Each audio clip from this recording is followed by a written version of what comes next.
Okay, so we're going to talk about the great delusion. The great delusion that's upon the collective reality right now.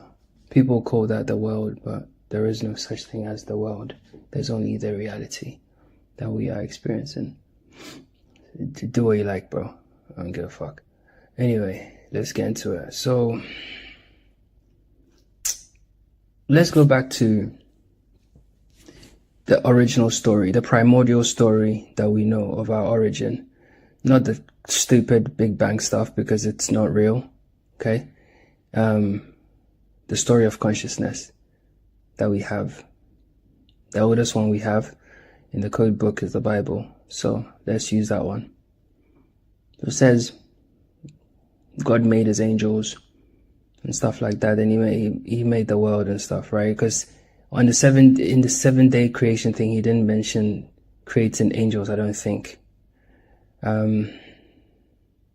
Which means that, actually, bear with me. Let me actually double check this. I don't want to say the wrong thing. Hold on. Yeah, I was right. There's no specific mention of the angels being created during the 6 days or whatever. So it's logical to assume that they were created before the creation of the human reality, the human world, yeah? Because God is infinite. This world is just one of a amount of realities it can create, okay? Don't get over yourself. Don't trip yourself. Yeah, that overinflated ego sense of importance crap, park it, bro. We don't do that over here. So when you actually start to really think about it, you realize, okay, the angels were created before our reality was created, right? And the story goes that Lucifer, the devil, who was like a previous iteration, a previous creation, a previous iteration of consciousness in flesh, or consciousness in some sort of hosting some sort of like body, some sort of thing, yeah?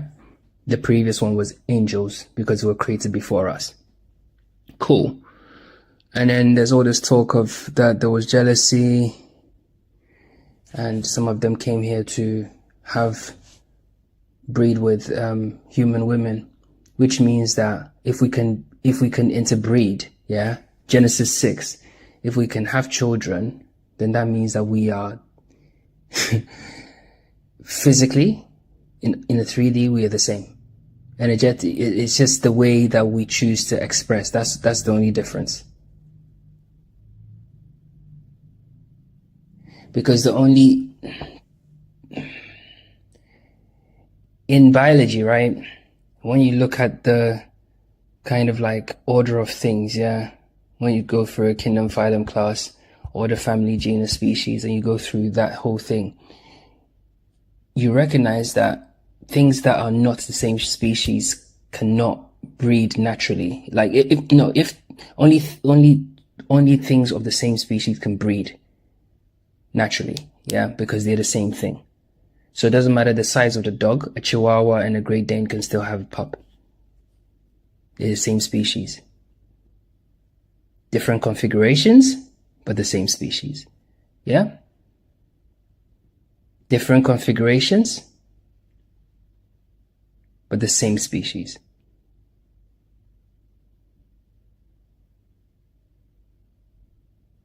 Okay. So it's claimed that angels have all these powers and stuff like that. They came here, they had children without babies. No, had babies with our women, should I say. And there's a story of Lucifer, yeah? Lucifer is the one I want to really focus on to talk about the delusion. So Lucifer was created just like we were created, right? Like we've just established with the angel thing. So being created, we all have a degree of autonomy and control over our realities. I said this in the previous video, but I'm just really going to expand on it here. The autonomy and control comes from once we kind of take ownership of the reality or become aware that we have a degree of autonomy or control within it. That's what we call self-awareness. once you become aware of, oh, I'm actually in a body and I'm in this construct, yeah, once that light goes off, the recognition of something being there, operating that body to do those things, is still there, because you kind of know that, yeah, I am me and I'm living in this reality and all the rest of it. But you realize that although that you are me, there is something that's quite not you, but it's you at the same time, that's powering you, right? Now, the delusion comes when, in your autonomy and control of your reality, you've become self-aware. Now you can do certain things. You can pull on your dick if you want to, yeah? Because you have you can make that choice, yeah? So because you can make a few choices with your autonomy and control of your reality, like what, tugging your dick, yeah? Or playing with yourself, or being mean, or stealing, or robbing, essentially doing all the animalistic things that you can possibly think of, yeah? Just because you can do them, if you choose to do them and say that there is no reason why I shouldn't do them because there's nothing above me, I myself, the physical being, am God, right? That's where the delusion is. That's what the rebellion is. Let me say that again. So, at some point you become self-aware of your reality, of your body, and realize that you are kind of here, yeah? The realization of you being here. So you being here straight away establishes the fact that you are a visitor. You're a tourist here. So being a tourist, that means that you're not your body anyway, yeah? You're transient. You're not going to stay here forever, but you're occupying this body. Cool. And you have some degree of autonomy and some degree of control of the reality, because you need that symbiotic relationship, because God itself inside of you can't stick its arm out and do something. It needs the animal body to stick its arm out and do that thing for it.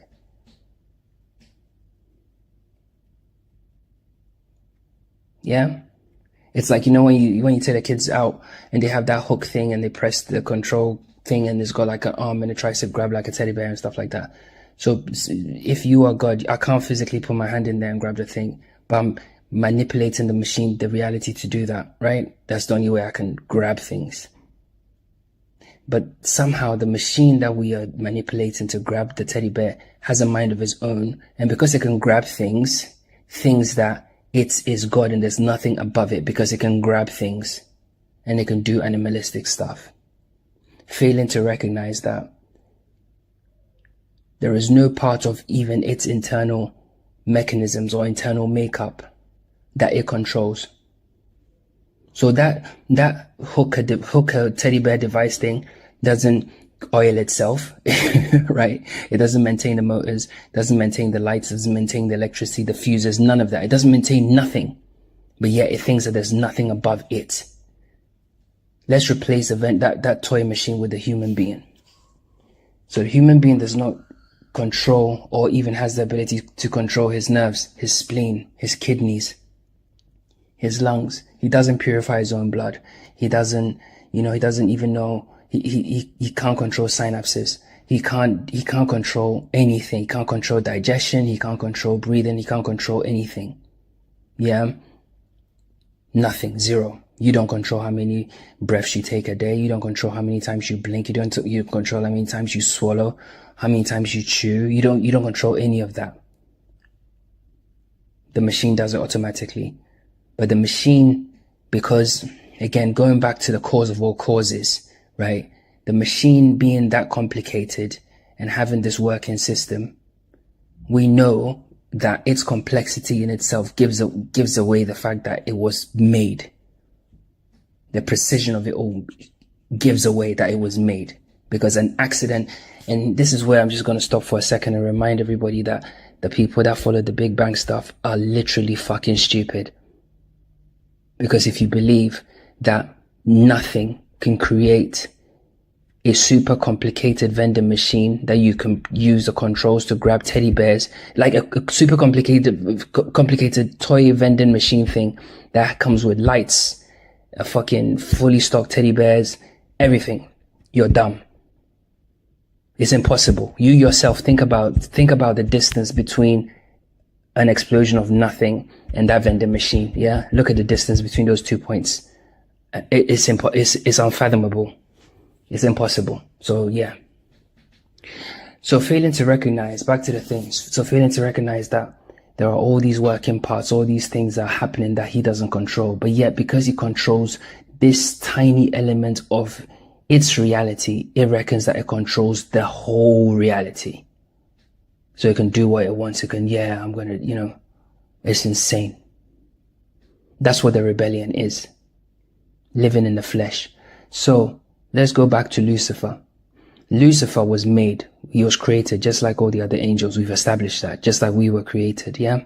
Super complex machine, different configuration to us. Yeah. A previous iteration of mankind, perhaps. Yeah. Okay. Because it's something within the mind of God. It's an expression of God itself. So there is an aspect. Okay. Ooh, that was weird. Something just fell. Before I get to that, let's actually go down this road. So Lucifer then, because he can control some elements and because he's close to God or whatever, those things are actually not even documented in the Bible. I think it's like folklore, Christian folklore. The fact that he had an amazing voice. He was the only one that could look at God's face, could sing to God. He had like 7 wings or whatever it is. I think it's Christian folklore. These are things I've heard many times, but I don't think it's actually documented in the Bible. But he definitely was someone that was important in comparison to the other kind of pieces on the table. So if you think about the angels, let's think of them as a chess set. There are quadrillion pawns here that we don't know their names, and there is a different archetype. Now we go into the realm of the archangels. Now we're starting to get some names. We're getting abilities and Then there are the cherubim. Then there's the seraphim, and there's a few different orders, right? So it's like in chess. There's all these pawns, but there are archetypes, but there's few of them. Yeah. So that's why we've got only 4 archangels, not like 100. Just like we've got more pawns than we have rooks. There's only 2 of them. It's like, I'm just trying to paint a picture to you of what the thing is. So Lucifer was a one of one, a unique one. Yeah. He didn't quite fit into any of them, but we know his name. He's the most spoken one. They talk about, he's basically the star of the show before modern man was made. His name is everywhere. So he falls into the illusion of, because I can do these things and because I can control these aspects of my reality, I want to usurp the throne of God. I am in control of the whole thing. I am God. That's what he's thinking, failing to realize that, like the vending machine, he was put together and made and assembled specifically for a specific configuration for consciousness to experience the world through him. He's missed that point completely. Now, what does he do? Living in the flesh, he does the animalistic thing and he tries to, the tribe thing. Me and you guys, can you see? So they're all living in feelings. Yeah. The fake world, feelings and emotions. Yeah. Oh, God has made Adam and he loves him more than us. Like, feelings and emotions. It's not real. Yeah. So the autonomy and control they have in their bubble. Yeah. They're using that to do animalistic things. Yeah. Finding a reason to be hateful. Envy, jealousy. Yeah. So he manages to get a group of other expressions of consciousness. Oh, there's one thing. I'm going to show you this. We'll get to the point. You see. So the previous iteration is able to get a percentage of the angels to come with him to wage war to say, now we're going to impose our flesh-based, i.e. our false illusion world onto everybody, because that's the real reality, even though they're not seeing reality for what it is. Because back to the vending machine, they think that just because they can move a couple of arms and pick up, teddy bears from their internals and shit like that, they are in control of the world. So therefore, we need to make rules that protect teddy bears or some shit like that, failing to realize that there's a bigger arcade all around them that they have no control over. Yeah. So they try and do this whole thing, and then they fail. And as punishment, it's like, because God, have you not realized that God didn't actually get involved in a fight? Remember, God made them. If God was a thing, a man sitting on a throne, yeah, it's this stupid idea of some white man with a white beard sitting on the throne is literally fucking dog shit. It's dumpster juice. Yeah, we need to stop thinking like that. We're not children. We're grown-ups. It's stupid to even assume that God is one ethnicity and other people are outside of the grace of God is stupid. It's insulting to God, actually. You worship a God in a specific language and you think that that's the God of everybody, and somehow you're stupid, you're a fucking asshole, you're dumb, you're fucking dumb. You have this complex, I'm the special one, my God. You're dumb. If your God is truly real, your God should be completely universal and accessible to everybody all the time. So get the fuck out with that stupid shit. Anyway, guys, you know the deal.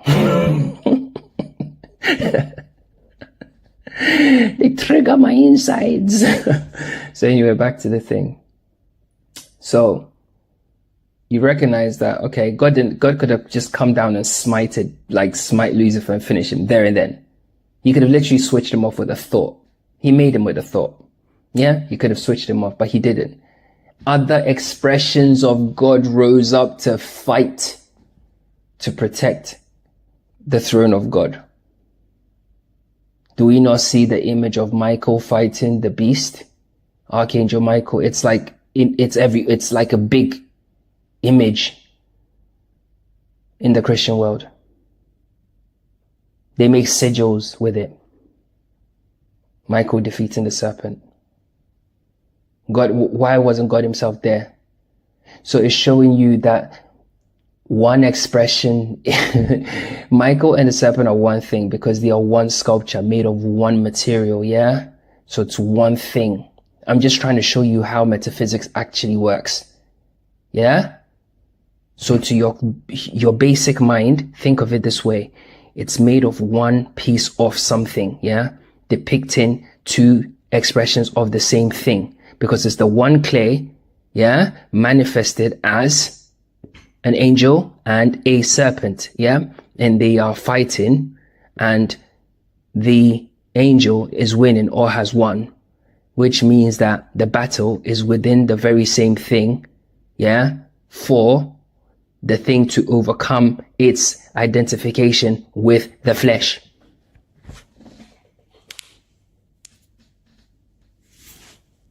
Because the thing comes into this reality and always falls in love with the flesh. That's its weakness.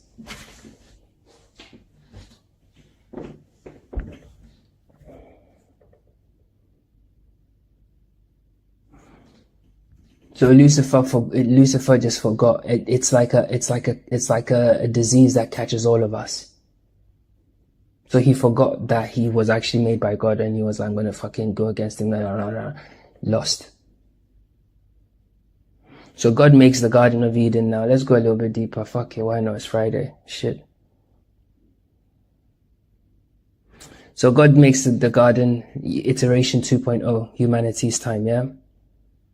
Because these stories, is it not the same story that the fucking Muslims even in their code book, which is basically a copycat of the Bible, really. They just copied themselves. They got the same books across the thing and shit like that. Did you know there's a book of Romans in the Bible? Like in the Quran? As there is a book of Romans in, like, come on. You guys have not done the work. It's the same book. It's the same religion. That's why I tell you, they're sisters, they're brother and sister. Anyway, so they also have a story of creation, the day and stuff like that. And the notion of the devil and stuff, which is the same. Anyway, now the Garden of Eden is made.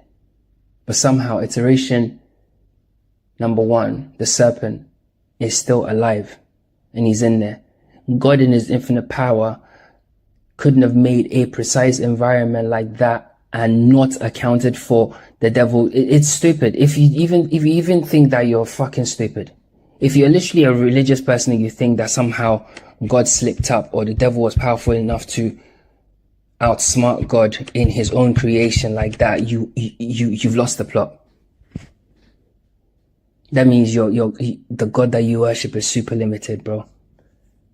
Because if you're going to be able to create just by your vibration, you will create, and it's a utopia. It would be just the fact that it's a utopia that's created from your inside out. Yeah, you've used your vibration, your energy to create it. It will be, how can the devil infiltrate it? How? From where? The devil was already in the garden. Have you not seen the paintings that we left for ourselves? And is the painting not just one material that we have also? Bro, I'm telling you that this thing is a dream, okay? It's like this super elastic thing. Yeah? Even those artists that painted on that canvas is one material depicting the thing. There's no separation. The devil couldn't have come from anywhere.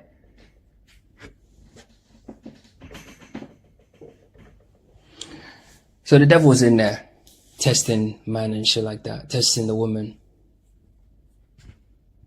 Because the woman identifies a lot with the bubble.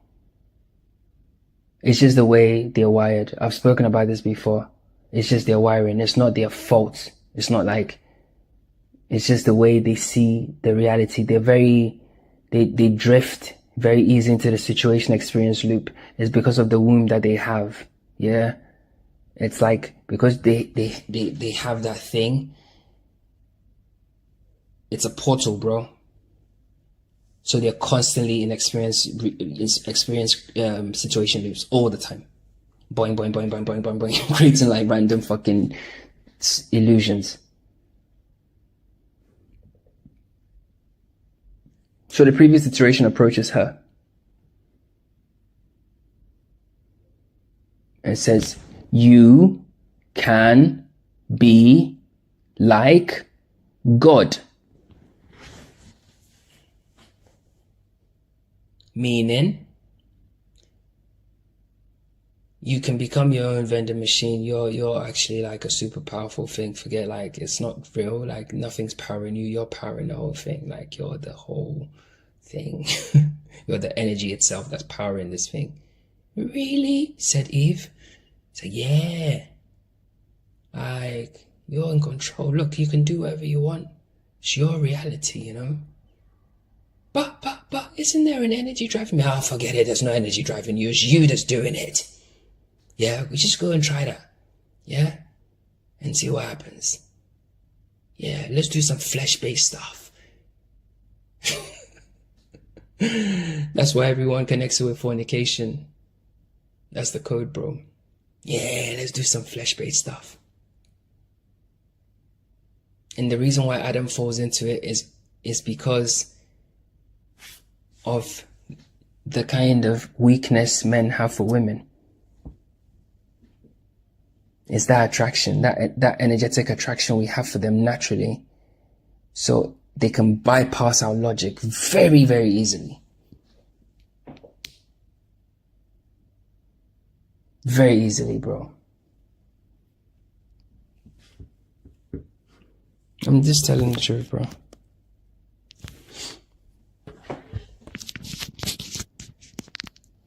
All the real guys in here, they know what I'm talking about. You do the maddest things. You do the maddest things, bro.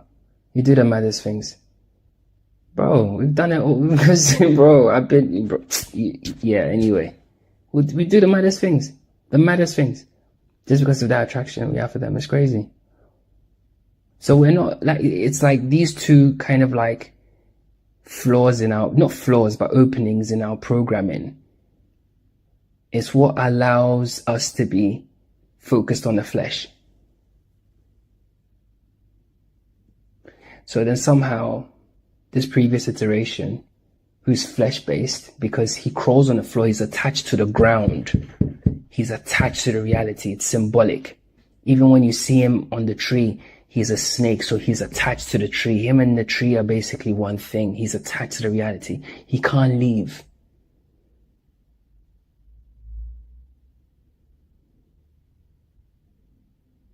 So think of people that are flesh-based as files that are due for deletion. So even you yourself, yeah, you might have some negative thoughts about yourself or negative thoughts in general. But if as you purify yourself and you grow and you ascend, you understand reality, you can literally take those files and just torch them. I don't think like that anymore. That's not me anymore. And burn it, they'll disappear. The only difference is as those thoughts that you burn, the reality that we're in, because we're in God's mind, it will be the same thing. But people will just experience it in their physical bodies. And that's what hell basically is. Because you're not in alignment. So anyway, that's the delusion. And that delusion is what's kind of like, and it's always been spoken about in the Bible. If you read the Bible, even Lot's wife, same thing, attached to the story, can my lamp of a lump of salt, bitter. You guys need to really unpack this stuff. This stuff is alchemy, bro. I keep telling you that book is esoteric. It's a book of magic. It's a book of spells, bro. So anyway, Lot's wife, Sodom and Gomorrah. We always talk about Sodom and Gomorrah as like the height of debauchery.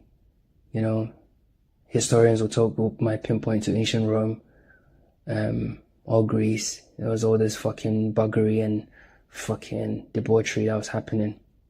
But here's the crazy thing. Because they were attached to flesh, right? Doing stupid things, sex-based, flesh-based. The crazy thing is Sodom and Gomorrah, right? It was because they were bumming each other. Even like God sent some people or something and they got bummed or some shit like that. Bro, that's the truth. Trust me, it's in the Bible. Go read it. They got bummed and like, it was like, what the fuck? Like, how have the people become so animalistic? The crazy thing is the modern world we live in right now is 100,000 times worse than Sodom and Gomorrah. In fact, if you talk about people that are actually living in the flesh, yeah, sodomites, if you start talking about them, people actually say, the reality attacks you for it. Guys, you're literally in hell. So when you speak the truth, demons hiss at you, bro. That's the level of delusion that people have got to. They are so attached to their skins. You're not even dealing with humans. You're literally dealing with hellish demons. A demon is a person that is under programming. They are not, consciousness is not in control of nothing. They are literally living the story and they believe it 1,000,000,000%. No matter what consciousness does, that's it. Says or does, doesn't matter. That's how they see the world, and that's it.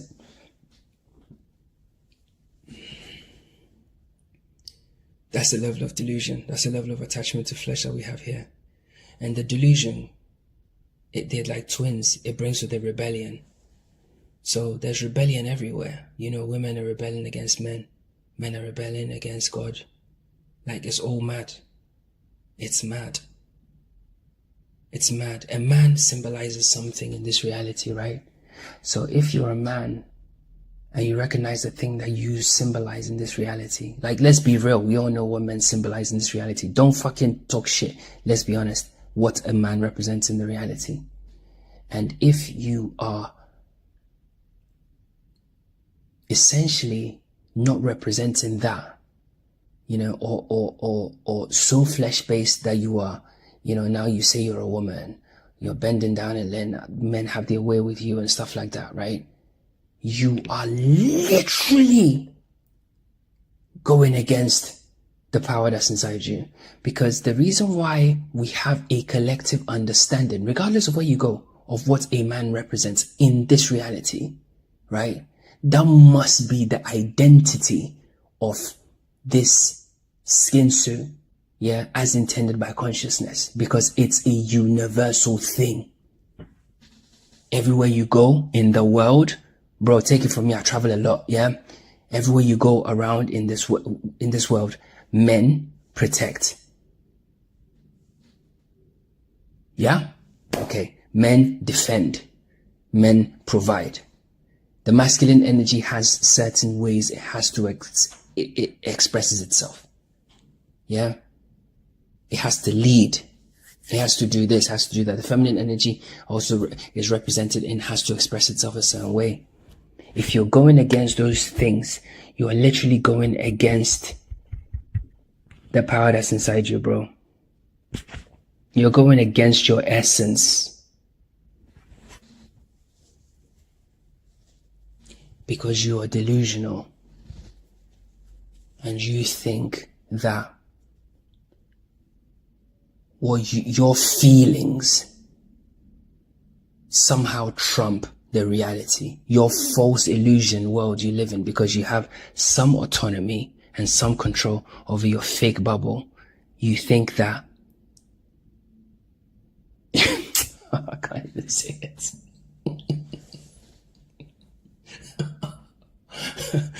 Oh man.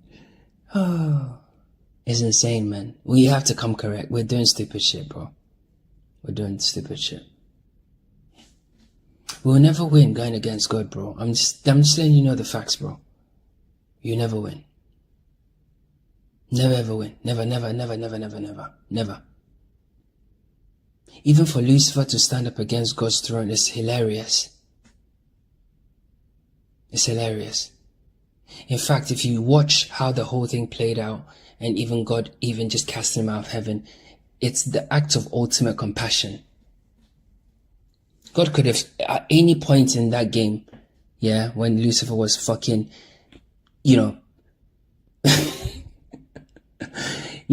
giving off the impudence of a fucking dying fucking roach, yeah, like just all that shit, right? At any time he could have been stopped, anytime he could have been smited to death. He was observed the whole time. Why do you think that God is external and was observing him, or God couldn't have seen him because God was on his throne and Lucifer was hiding behind the kitchen or the porter's house and making plans without God's knowledge? God is the eye of consciousness inside you.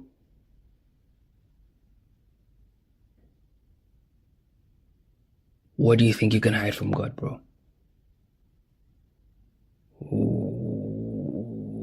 What? So can you see the degree of the delusion? Because if you know what's right, yeah, and you're not doing it and you're following the body, the whole time that you're making that bad decision, that poor decision, God is literally watching the whole thing.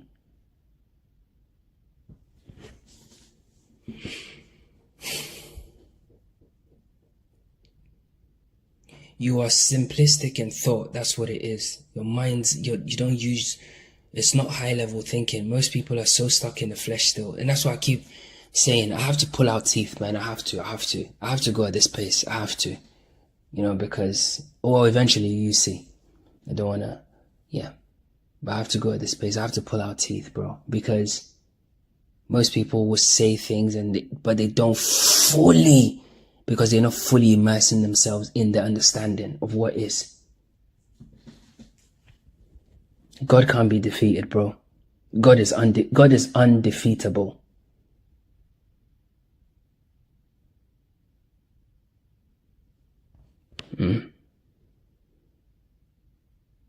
So all these fucking pastors and preachers and religious people and fucking Buddha people and shit like that, they come and do this stuff, and you go to heaven, and the devil is like such a big challenge for God, and the devil is not. It's like, bro, do you think you're a challenge for God? Your physical body, do you think you're a challenge for God? You're not. You're really, really not. And if you've come face to face with reality, yeah, do you know that you literally have God is the ultimate power. Yeah, all your fail safes, all the things you've built that you think are so solid and secure, bro. One day, when God wants to show you a little something, you will be amazed at how weak you are in comparison to the ultimate power there is. It's the same for the devil. It's pride and illusion that makes you think that you can do, bro. You can't get away with nothing. Get away with it where? Trust me, where, bro?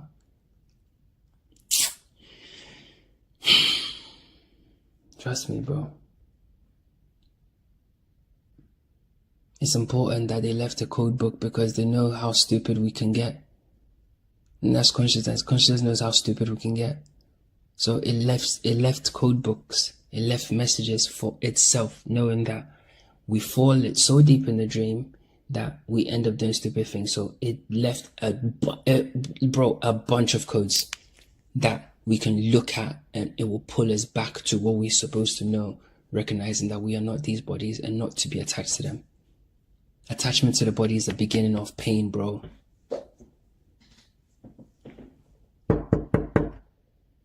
Attachment to the body. Attachment to the body is the beginning of pain. No body, no pain.